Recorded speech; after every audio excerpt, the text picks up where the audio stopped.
하나님이시여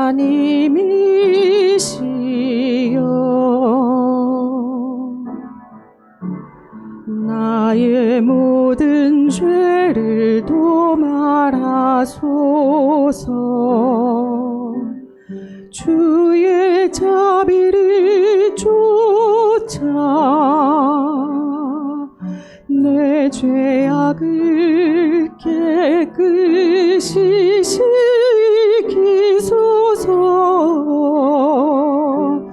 중심의 진실함을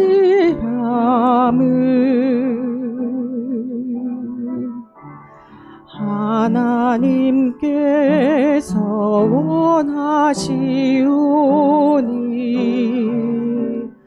우둔한 나의 속에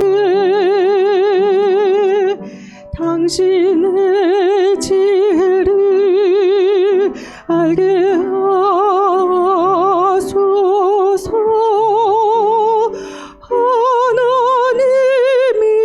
하나님이시여 내 안에 정한 마음을 창조하시고 내 안에 정직한 영을 주사 새롭게 하옵소서.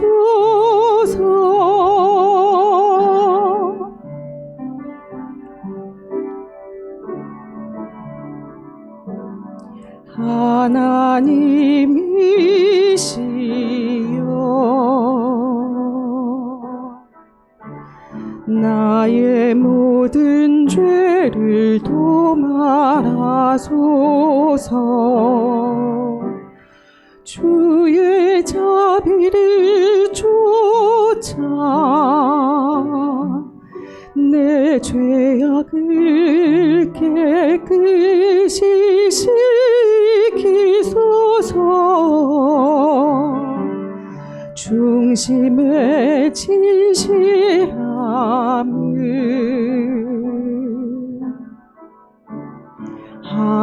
하나님께서 원하시오니 우둔한 나의 속에 당신의 지혜를 알게 하소서.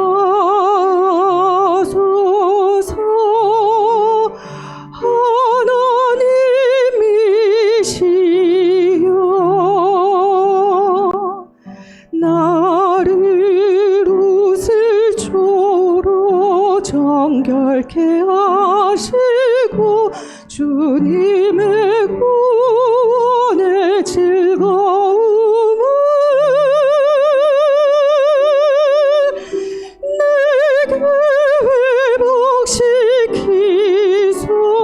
회복시키소서. 나의 구원 나의 하나님이여 내 혀가 주의 의를 노래하리라. 주여 내 입술을 열어주소서. 내 입이 주를 찬송하며 전하리.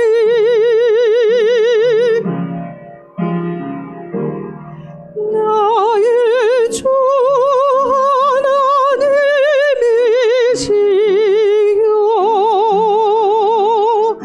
내 안에 정한 마음을 창조하시고 내 안에 정직한 영을 주사 새롭게 하옵소서. 나의 주 하나님이시여 나를 웃을 초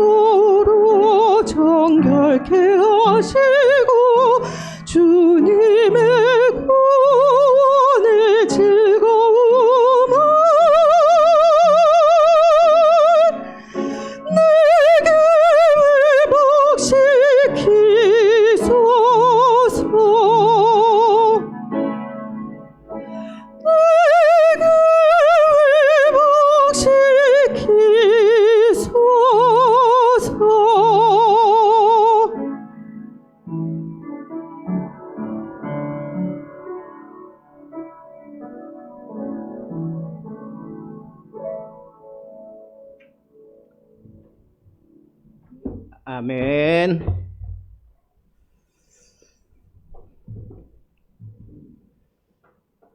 오늘 말씀의 제목은 진리를 옳게 분별하는 연구입니다.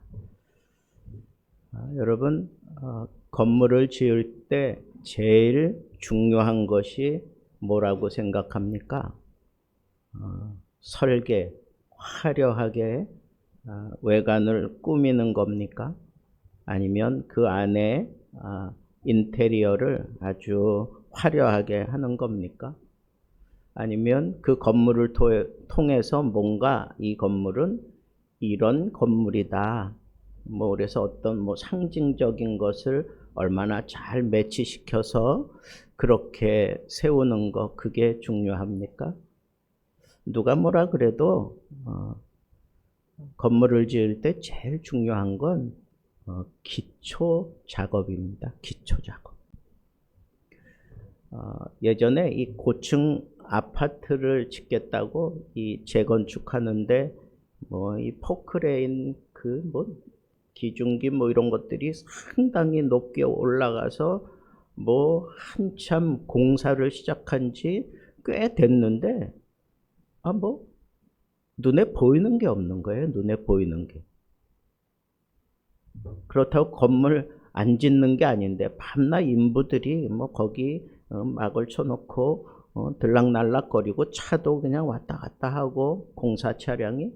그런데 건물은 이렇게 불쑥쑥 이렇게 올라오지 않는 것을 보면서 이거 제대로 짓는 거 맞나 그렇게 생각하고 있는데 어느 날인가 보니까 건물이 이제 바닥 이제 조금씩 보이기 시작하는 거. 그동안에 뭐 한 걸까요? 이 지하를 깊이 파서 높이 올라가는 건물일수록 이 지하를 깊이 파잖아요. 그래야 건물이 세워지면 흔들리지 않고 그리고 딱 중심을 잡고 제 기능을 잘 하기 때문에 이 기초 공사가 참 중요하지만 그 기초를 닦는 것이 그게 녹록지 않은 거구나 하는 것도 우리가 느낄 수 있습니다. 그러면 오늘 우리가 부른 찬송 가운데에도 이 세상 모든 사람들은 다 집을 짓는 자다 이런 식으로 그렇게 얘기하면서 우리가 찬양을 했는데 여러분 우리 신앙생활도 이와 같아요. 우리 신앙생활도 이 건물을 짓는 것과 같습니다. 그러면 당연히 이 신앙생활을 가장 중요하게 생각하고 우리가 다뤄야 될 게 뭐겠어요? 그것도 기초예요. 기초. 신앙생활의 기초. 그거는 뭘까요? 하나님을 알고 싶어요. 하나님이 나와 함께 하시는 것을 아는 방법은 하나님이 직접 나를 만져주시고 하나님이 나를 이끌어 주시고 그 경계선을 넘어서 우리에게 오셔서 우리를 이끌어 주시고 만져주시고 이러는 건 미러클이에요. 그건 이적이라고. 그런데 이런 이적은 이거는 기초하고는 상관이 없어. 이거는 기초공사가 다 끝나고 그 다음에 역사를 이루어가는 과정 속에 뭔가 정말 하나님의 도우심이 필요할 때 그때 나타나는 것을 우리가 기대하고 기도하는 게 그게 이적이죠. 그보다 내가 신앙적으로 탄탄하게 잘 자라려면 하나님을 알아야 돼. 하나님을 모르고는 우리가 신앙생활을 한다 얘기할 수가 없어.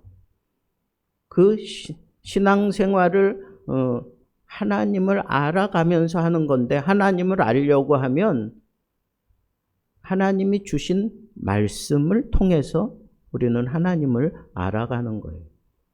그러니까 우리 신앙생활의 기초는 뭘까요? 하나님의 말씀이에요. 그래서 이 말씀을 얼마나 연구하고 얼마나 터득하고 얼마나 깨닫느냐에 따라서 그 사람의 신앙이 색깔이 결정이 돼. 그리고 그 색깔을 따라 이렇게 지어진 그 신앙대로 우리가 살아가면서 표현하는 거예요. 그래서 어떤 사람은 아주 보수적이고 그리고 근본적인 그런 색깔로 이렇게 신앙을 털을 만들고 이렇게 쌓아간 사람은 자기의 삶 자체도 이 보수적이에요. 근본적일 수밖에 없어요. 근데 같은 성경을 보면서도 보수적인 게 아니고 조금 자유주의적인 그런 성경 해석을 하고 그렇게 받아들이고 그 틀을 따라 이렇게 지어진 그 신앙은 상당히 좀 분방하게 그렇게 겉으로 나타날 수밖에 없는 거예요. 그런데 중요한 건 뭐냐? 내가 색깔이 이렇다 저렇다 그거 따지기 전에 우리 신앙의 제일 기본 그 기본은 바로 이 하나님의 말씀을 연구하는 거예요. 연구해야 내 것이 되는 거예요. 자, 예배에 참석하고 찬양하고 봉사하고 그리고 뭔가 하나님의 말씀을 듣는다고 집중해서 말씀을 듣기만 해도 그 사람은 뭔가 깨달음이 오기 시작해요. 그리고 이게 뭔가 이게 진실로 그러한가 라고 하는 그런 생각을 가지고 하나님의 말씀을 막 읽어가기 시작하면 그 사람에게는 아주 튼실한 그런 기초가 이제 다져지고 있는 거예요. 그런데 그것만 가지고는 안 돼. 더 깊이 연구해야 돼. 더 깊이 연구해야 돼. 그래서 여러분 이 하나님의 말씀을 깊이 연구하느냐 그냥 듣기만 하고 그냥 흘려보내느냐 그 사람의 신앙 색깔이 달라지고 신앙의 그 틀 자체가 달라지게 됩니다. 그래서 말씀을 연구하는 이런 자세를 가지고 첫째로 이 말씀을 연구하는 그런 사람들이 감정에 휘둘리면 안 돼. 감정에 휘둘려서 이 말씀을 받아들인 사람은 좋은 감정일 때는 그 말씀을 수용하는데 자기 마음에 안 들어 그러면 말씀도 그 사람들은 다 리젝트 시켜요. 받지를 않아. 그러니까 이 말씀을 연구하는 것은 무엇보다도 이 말씀을 이성적으로 깊이 깨달아야 돼요. 이성적인 깨달음이 있어야 돼. 그 깨달음이 올 때 비로소 내 감정이 열리고 그리고 그 말씀을 내가 잘 받아들일 수 있게 돼요. 그리고 난 이후에 거기서 그치지 않고 이성과 이 감정 이것이 잘 어우러진 힘을 내면서 마침내 그 말씀대로 내 삶이 이어지는 것. 그게 바로 우리가 추구하는 신앙생활이에요. 그래서 가장 중요한 우리 신앙생활의 기초는 이 말씀을 우리가 어떻게 이해하고 깨닫고 그리고 소화하고 그것을 통해서 내 삶을 펼쳐내느냐. 이게 옳은 방법이고 옳은 순서예요. 그러니까 이 말씀을 옳게 연구해서 나를 분별할 줄 알아야 돼. 내 가정을 분별할 줄 알아야 되고 내 교회를 분별할 줄 알아야 되고 세상을 분별할 줄 알아야 되는 거예요. 그냥 저기 친구는 어느 교회에서 열심히 봉사하는 그런 모습만 보고 그냥 그 교회를 막 따라다니고 그러다가 그냥 붕 뜨는 사람들이 많았어요. 제가 중고등부 생활할 때 꼭 그런 애들이 있더라고. 신앙생활할 때 다른 교회하고 자꾸 비교를 해. 자기하고 또 자기가 다니는 교회하고. 그래서 저쪽 교회에서는 이런 것도 해, 저런 것도 해. 뭐 그러면서 거기를 가는 거예요. 거기 가서 맞지 않잖아요. 자기가 지금 어느 목사님 밑에서 어떤 신앙 색깔을 가지고 자라났느냐에 따라 자기 표현을 하게 돼 있는데 그 사람은 다른 데 가서 적응하기가 참 힘들어요. 신앙생활은 교회를 옮겨 다니면서 하기가 너무 힘들어. 아니, 목사도 교회를 옮겨 다니면서 목회를 하려면 참 힘든데 평신도들은 말해 뭐 하겠어요. 정말 힘든 거예요. 그래서 저는 생각할 때 신앙은 좀 뿌리가 깊은 그런 사람들이 큰 집을 지을 수 있겠다 하는 생각을 해보기도 합니다. 최근 한국 교회의 유튜브나 SNS를 통해서 자칭 예언자, 자칭 성령운동 지도자, 뭐 그렇게 표현을 하면서 사람들을 현혹하는 그런 모습도 제가 보면서 설마 우리 교인들은 이런 데 휘둘리지 않겠지 라고 하는 그런 생각도 좀 해보기는 했지만 어쨌거나 성도들이 성경을 연구하는 자세가 없다면 분별력 있는 신앙생활은 할 수 없다는 거예요. 여러분, 바울이 지금 디모데에게 오늘 말씀에 보니까 너 분별하는 그런 신앙을 가져라 그렇게 분명하게 얘기했어요. 분별하라 그랬어. 네가 하나님 앞에 옳게 진리의 일꾼으로 드려지기 위해서 분별하라고 그렇게 분명하게 얘기를 했어요. 분별하라. 뭘? 진리를 옳게 분별하라. 어떤 교회에서 이 날짜에 주님이 재림하십니다. 그래가지고 뭐 사람들이 자기 재산을 다 팔아가지고 교회에 드리고 뭐 사회적으로 그게 아주 큰 이슈가 돼가지고 방송했잖아요. 그 날짜에 정말 주님이 오시는지. 주님 안 오셨잖아. 그러니까 뭐라 그랬어요? 자기 열심히 기도해서 연기시켜놨다고 그따위 소리나 하고. 여러분, 이게 그냥 웃고 지나가는 해프닝이 될 수 없는 것은 우리 한국 교회의 이 기초가 너무 열악하다는 거예요. 신앙생활의 기초가 너무 열악하다라고 하는 거예요. 그게 드러난 것뿐이에요. 자, 그래서 연구 없는 신앙생활은 위험하다라고까지 제가 지금 말씀드렸어요. 자, 어떻게 위험하게 될까? 첫째는 거짓에 속게 되어 있어요. 내가 말씀을 연구하지 않으면 거짓에 속아요. 얼마 전에 어떤 이단에 대해서 집중 연구하는 그런 모임이 있었어요.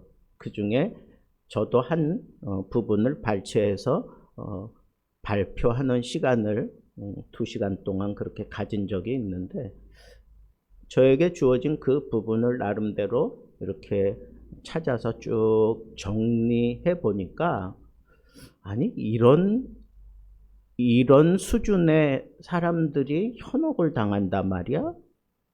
그 좀 의아스러웠어요. 그러면서 내가 스스로 느낀 게 뭐냐면 우리 한국 교회 교인들은 정말 세상 사람들이 그냥 하는 얘기로 그냥 뻥이다 하는 생각이 들 정도로 이 말도 안 되는 그런 상황에 그냥 다 현혹당하고 있더라고요. 그걸 쭉 연구하고 성경을 분명하게 연구하고 그러는데 이럴 때 왜 사람들이 속아가느냐 그러면 하나님의 말씀을 연구하면서 깊이 들여다보는 시간들을 갖지 않으니까 사람들이 그냥 막 끌려가는 거예요. 거짓 선지자들은 또 이 말을 잘하거든. 예? 그러니까 사람들 심리를 이용해서 막 끌고 가는 대로 그냥 끌려가는 거예요. 그러다 보니까 내가 넘지 말아야 될 선을 넘어서 그 자리에 앉아 있으니 어쩔 수 없이 그냥 가는 사람들도 있어요. 여러분, 우리는 아예 우리의 신앙은 연구를 통해서 차근차근 쌓아간다라고 하는 그런 분명한 의식을 가지고 하나님의 말씀을 연구하는 것이 내 신앙생활의 기초다라고 분명하게 생각을 할 줄 알아야 합니다. 안 그러면 속아 넘어간다니까. 거짓 선지자들 조금 능력이 있네 어쩌네 뭐든 또 뭐가 고친다 별 얘기들이 나오는데 결국은 그 사람들이 뭘 가지고 사람들을 현혹하느냐 하면 하나님의 말씀 왜곡된 거 가지고 현혹하는 거예요. 잘못된 걸 그거 살짝 돌려가지고 무슨 비유풀이를 한다든지 아니면 무슨 불의 능력의 종이라는 동 무슨 하나님의 말씀을 아주 단편적으로 그것만 딱 떼가지고 이게 없으면 다 가짜다 이런 식으로 얘기하고 막 이러면서 여러분 국어책을 읽을 때 한 단어에 꽂히는 사람은 그건 정말 저급한 사람이야. 그 단어가 왜 형성이 됐고 그게 앞의 내용은 뭐고 뒤의 내용이 뭐고 그걸 또 우리가 얼마나 충분하게 확대하고 내 삶에 적용시킬 수 있는지 거기까지 충분하게 생각할 수 있는 IQ가 있는데 왜 말씀에 대해서는 그냥 단편적으로 꽂는 대로 그냥 꽂히는지 모르겠어요. 우리 한국 사람들이 참 희한한 일이 많아요. 그래서 검증되진 않은 그런 교훈들이 막 돌아다니면서 이 사람 저 사람 이 성도 저 성도 귀를 막 가렵게 하고 흔들어대면서 자꾸 무너뜨리는데 그 원인이 뭐냐? 말씀을 연구하면서 내 기초를 다지지 않아서 그렇다 하는 것. 두 번째로 연구하지 않으면 다른 사람은 몰라. 그리고 다른 사람이 어떻게 하든지 간에 나는 끄떡없다. 나는 괜찮아. 이상한 그런 교만이 생기고 결국은 그 교만이 쌓여지면 자기 자신이 아주 심각하게 흔들립니다. 조그만 바람에도 그냥 휘청거릴 정도로 흔들려요. 그런 사람이 되어요. 근데 그런 사람들은 대체적으로 어떤 신앙을 추구하느냐 하면 감정 의존적인 신앙을 추구해요. 그러니까 내 감정을 건드려주면 막 거기를 따라다니는 거예요. 설교를 들어도 내 감정을 막 흔들어주고 이 감정을 뜨겁게 만들어주고 그러면 거기에 막 그냥 올인하는 사람들이 있어. 그 감정 위주의 그런 신앙을 추구하는 사람들은 결국은 흔들려요. 조그만 바람에도 흔들려 버린다고. 그러다가 큰 바람이 불고 홍수가 나면 어떻게 될까요? 그냥 와장창 그냥 깨지는 거죠. 연구 없는 신앙으로 버텨낼 수 없는 게 그게 신앙이에요. 셋째는 이 연구는 하나님을 깊이 알아가는 길이에요. 여러분, 내가 아주 기초적인 신앙일 때는 내가 하나님을 막 찾아. 하나님을 막 그냥 막 붙들고 씨름을 하고 막 하나님의 말씀에 그냥 눈이 꽂혀가지고 그걸 어떻게 해서든지 뭔가 찾아내려고 막 발부둥 쳐요. 그러면서 깨닫고 은혜를 받고 이게 읽는 수준에 있는 사람이야. 그 다음에 거기서 또 은혜 받으면 또 이제 막 기록을 하고 막 그러는 수준에 올라가는 사람들도 있어요. 그런데 정말 흔들리지 않는 사람은 어떤 건가? 그 말씀이 깨달아지는 거야. 그 말씀이 이 말씀은 이렇게 내 삶 속에 적용하면 되겠다. 그리고 적용하는 사람, 그 수준에 올라가야 되는 거예요. 그런데 그 수준에 올라가서 하나님의 말씀을 내 삶 속에 적용하는 사람은 반드시 거치는 단계가 있는데 그게 뭐냐? 하나님을 아는 거예요. 하나님을 알아가는 거예요. 하나님을 알매 대해서 하나님을 알아지는 대로 하나님을 내가 터득하는 대로 내 삶에 이것을 옮길 때 강력하게 옮길 수 있고 그리고 대단하게 적용할 수 있어요. 힘들고 어렵지만 그래도 나는 간다 이거야. 하나님이 나와 함께 하시는데 하나님이 나를 책임져 주시는데 내가 못할 거 뭐 있냐? 그러고 내 삶 속에 그 말씀을 적용하는데 말씀에 입각해서 적용하는 거야. 뭐 타협하지 않아요. 세상과 타협하지 않아요. 자기를 합리화시켜가면서 그렇게 꾸미려고 들지 않아. 왜? 하나님을 만났는데 내가 어떻게 거기서 거짓부렁을 하고 어떻게 내가 주저할 수 있어? 그냥 가는 거지. 하라는 대로 하는 거야. 눈앞에 보이는 게 없을지라도. 그냥 말씀이 그렇다 그러니까 그냥 가는 거예요. 세상 사람들은 이걸 몰라.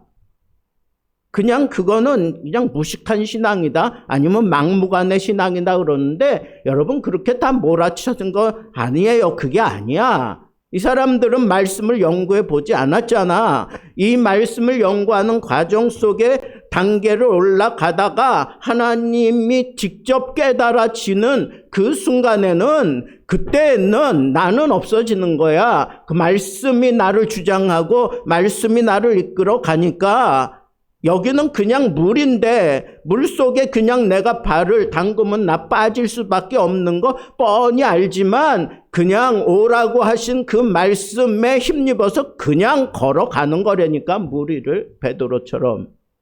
이걸 세상 사람들이 어떻게 하는데 이 말씀의 단계를 올라가서 하나님을 알게 되는 사람만이 할 수 있는 그 단계가 있는데 이런 단계를 거쳐서 그 믿음을 내 삶 속에서 실현하며 완성한 사람들, 그 사람들이 세상이 감당하지 못하는 그런 신앙인이란 말이에요.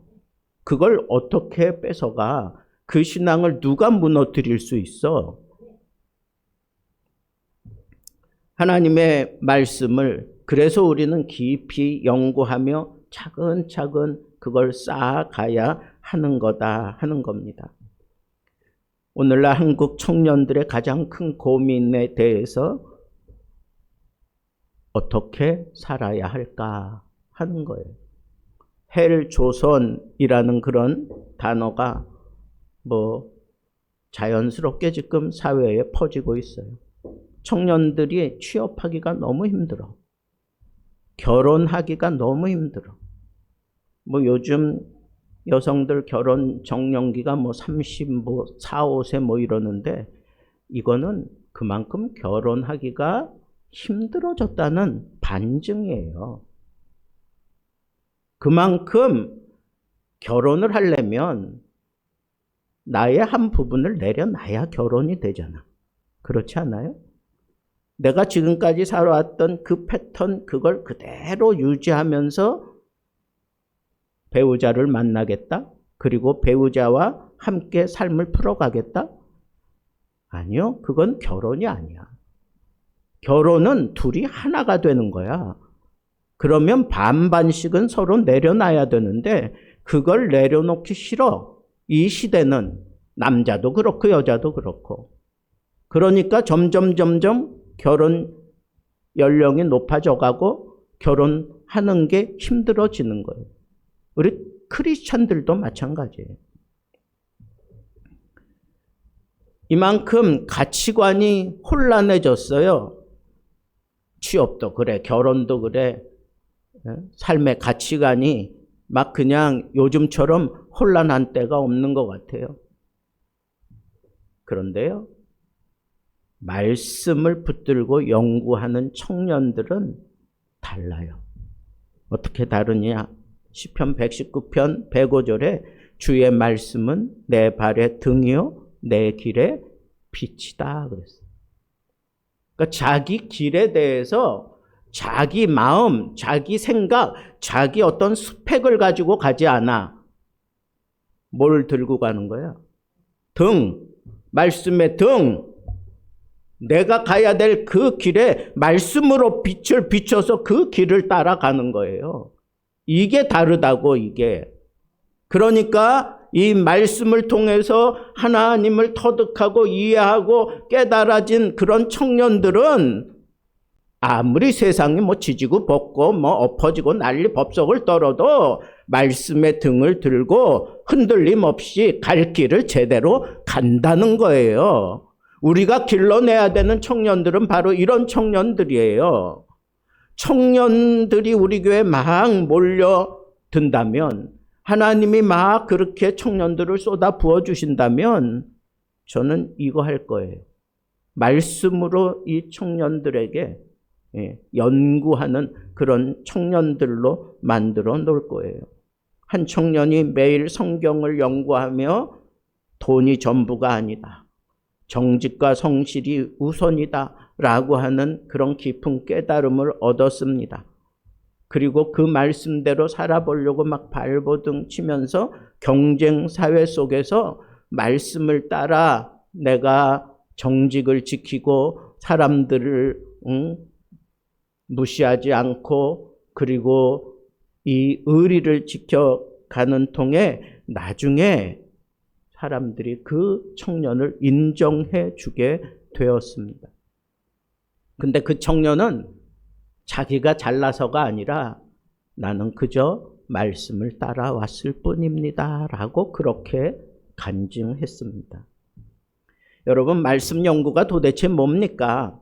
그거는 이 성경을 단순히 지식적으로 깨닫기 위해서 하는 게 아니라 깊이 파고드는 거, 막 씨름하는 거예요. 여러분, 씨름하려면 막 땀을 찔찔 흘리면서 그거 그냥 넘기려고 하잖아요.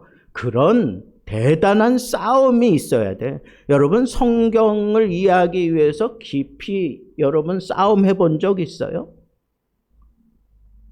오늘 제가 이 말씀을 묵상하다가 우리가 신학교 들어가잖아요. 그럼 4년, 그 다음에 신학대학원 3년, 그 다음에 강도사 고시 보고, 그 다음에 강도사가 되고, 그 해 이듬해 목사가 되고, 그냥 FM대로만 걸어도 10년이야. 그게 너무 길어가지고 또 군대도 갔다 오고 뭐 이렇게 저렇게 하고 막 12년, 15년 걸리는 사람들도 있어요. 그 사람들 그 세월 속에 이 말씀을 붙들고 씨름하면서 조금씩 터득해 가는 게 그게 신학생들의 삶의 모습이에요. 그런데 여러분, 그 사람들 가운데에도 말씀을 터득한 사람들은 어떤 사람인 줄 아세요? 말씀 붙들고 씨름한 사람이야. 네?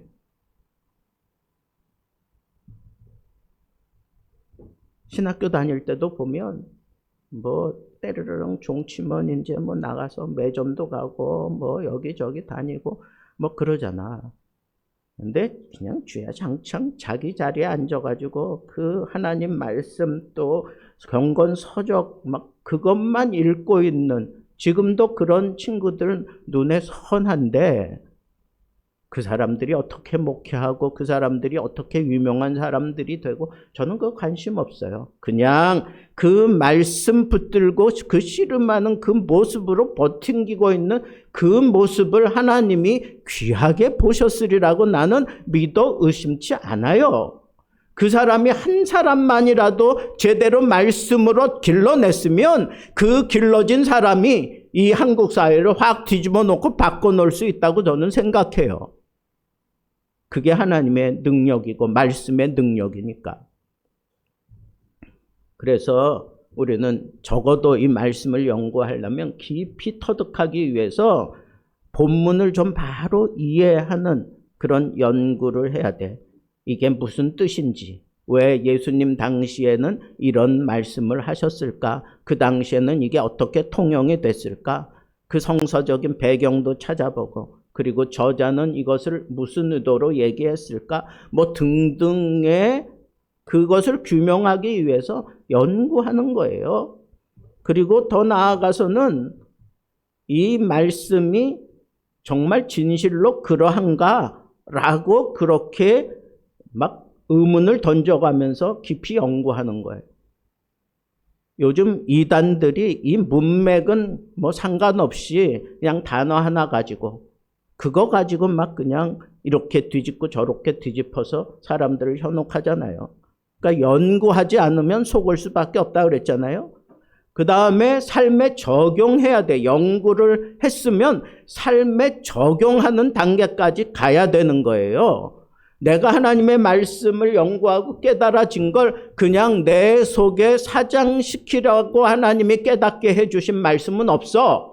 여러분들이 하나님의 말씀을 들으면서 깨달아졌어. 설교를 들으면서 깨달아졌어. 그러면 그걸 붙들고 막 씨름하는 시간을 가져야 돼.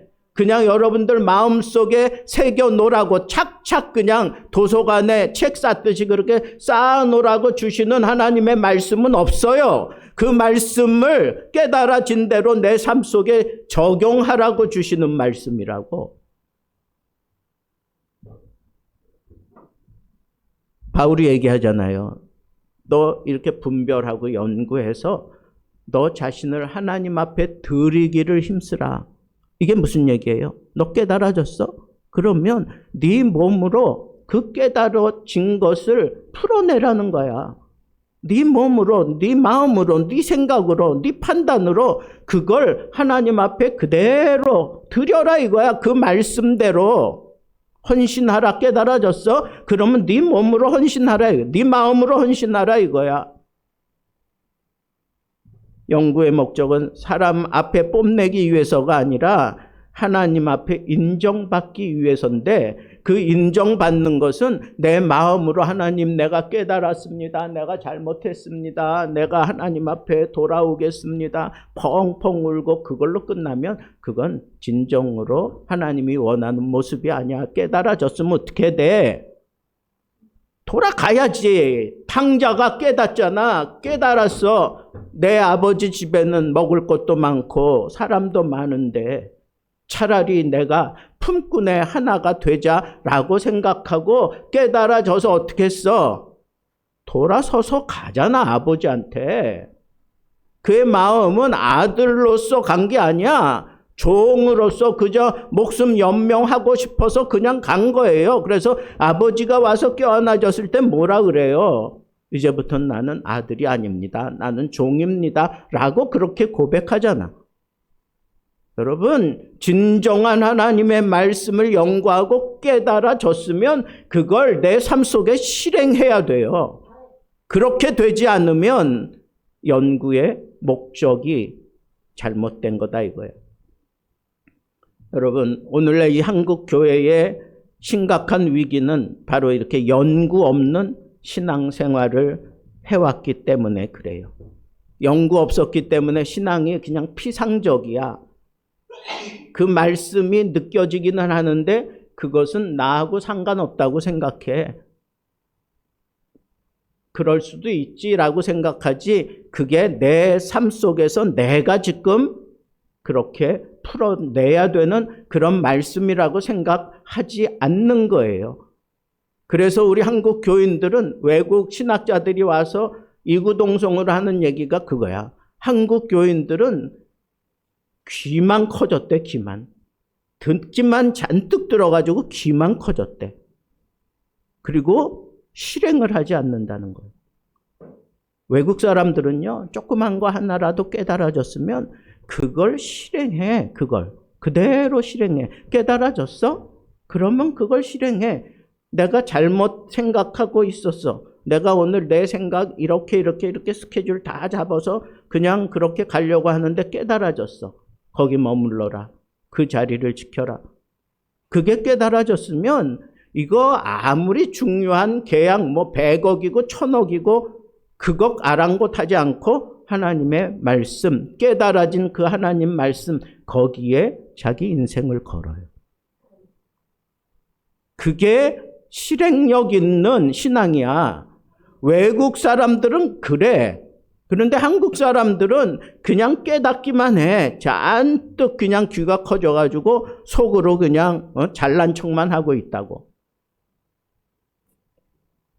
영과 말씀은 우리의 삶을 붙들어주고 우리를 흔들리지 않게 할 뿐만 아니라 이 말씀을 연구하면서 내 삶을 송두리째 바꿔놓을 수 있는 도전을 받고 그리고 적용하는 사람이 되어지는 거예요. 그래서 이 적용을 우리가 잘 하기 위해서 말씀을 들을 때 혹은 성경을 읽을 때 읽고 그 다음에 좀 기록을 하세요. 그리고 스스로 좀 이 말씀이 진실로 그러한가 하고 묻고 스스로 대답하는 그런 의식을 좀 가지세요. 응? 데살로니가 교인들처럼 신사적이어서 이 얘기는 뭐예요? 스스로 묻고 스스로 대답을 하고 깨달아진 대로 행하는 그런 모습이 신사적이다 그런 얘기예요. 그리고 깨달아진 대로 결정적으로 뭐하라? 실천하라는 거예요. 내가 깨달아졌어. 용서하라. 그러면 가장 마음에 걸리는 사람한테 내가 내려놓을 자신이 없어. 그런데 그냥 조그마한 것 거기서부터 실천하는 것. 큰 거 못해도 괜찮아. 조그만 거라도 실천하면 하나님이 그걸 토대로 해서 열어주셔요. 감당케 할 능력을 주신다고. 여러분 오늘 우리는 이 말씀을 연구해야 될 분명한 필요성을 깨달았어요. 반석 같은 신앙을 가지려면 말씀을 연구하지 않고는 안 됩니다. 여러분들의 그 손에 말씀이 들려 있어서 이 말씀의 빛을 따라가면서 깨달아지는 대로 내 것으로 만들고 내 삶 속에 그게 적용되어 나타날 때 하나님이 여러분들을 강하게 붙들고 여러분들을 사용하시고 세상이 감당치 못하는 그런 멋진 믿음의 삶을 살게 해 주실 줄로 믿습니다.